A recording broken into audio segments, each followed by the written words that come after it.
Welcome to MC9 news. 2024 ఎన్నికల్లో వైఎస్ఆర్ కాంగ్రెస్ పార్టీదే ఘన విజయం. కొల్లూరి పద్మావతికి నివాళులర్పించిన MLC Kavvuru Srinivas, Polavaram MLA Tellam Balaraju, in charge Rajyalakshmi. Eluru జిల్లా జీలుగుమిల్లి మండలం దర్పగూడెం గ్రామంలో వైసీపీ సీనియర్ నాయకులు, సొసైటీ అధ్యక్షులు కొల్లూరు రాంబాబు ఆధ్వర్యంలో ఏర్పాటు చేసిన పలు అభివృద్ధి కార్యక్రమాలకు ముఖ్య అతిథులుగా ఉమ్మడి పశ్చిమ గోదావరి జిల్లా MLC Kavvuru Srinivas, MLA Tellam Balaraju, Polavaram in charge Tellam Rajyalakshmi పాల్గొన్నారు. దర్పగూడెం గ్రామ పంచాయతీలో నూతనంగా ఏర్పాటు చేసిన దివంగత వైఎస్ రాజశేఖర రెడ్డి విగ్రహాన్ని ప్రారంభోత్సవం చేసి 56,000 లీటర్ల వాటర్ ట్యాంక్ నిర్మాణానికి శంకుస్థాపన చేశారు.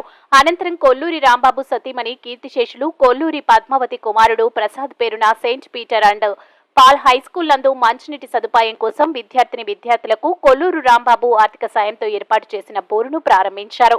ఈ సందర్భంగా పలువురు మాట్లాడుతూ ఆంధ్రప్రదేశ్ రాష్ట్ర ముఖ్యమంత్రి వైఎస్ జగన్మోహన్ రెడ్డి మడమ తిప్పకుండా మాట నిలబెట్టుకున్నారని, 2024 ఎన్నికల్లో వైఎస్ఆర్ కాంగ్రెస్ పార్టీ బలపరిచిన పోలవరం మహిళా అభ్యర్థి తెల్ల రాజ్యలక్ష్మిని గెలిపించాలని, ఆంధ్రప్రదేశ్ రాష్ట్రానికి మరల ముఖ్యమంత్రిగా జగన్మోహన్ రెడ్డిని గెలవాలని, వైఎస్ఆర్ కాంగ్రెస్ పార్టీ ఫ్యాన్ గుర్తుకు ఓటేయాలని ప్రజలను కోరారు.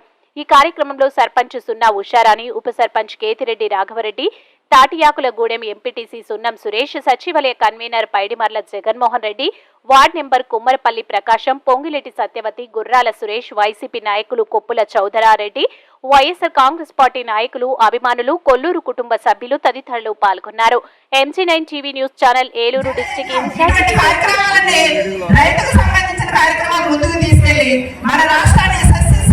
చేసుకున్న ఏకైక ముఖ్యమంత్రి ఎవరైనా ఉన్నారంటే అది మన దివంగత నేత వైఎస్ రాజశేఖర రెడ్డి గారు. అందుకనే ఈ రోజు అతని వారసుడుగా అతని ఆశయాలు, అతని సంక్షేమం, అతని అభివృద్ధిని వారసత్వంగా తీసుకొని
రాజశేఖర రెడ్డి గారు అందరి వాడు, అన్ని కులాలు మతాలు మరి ప్రేమించిన వ్యక్తి ఆయన. అలాగే ఆయన ఒక కుటుంబ సభ్యుడిగా మరి ప్రతి ఒక్కరు కూడా భావించారు.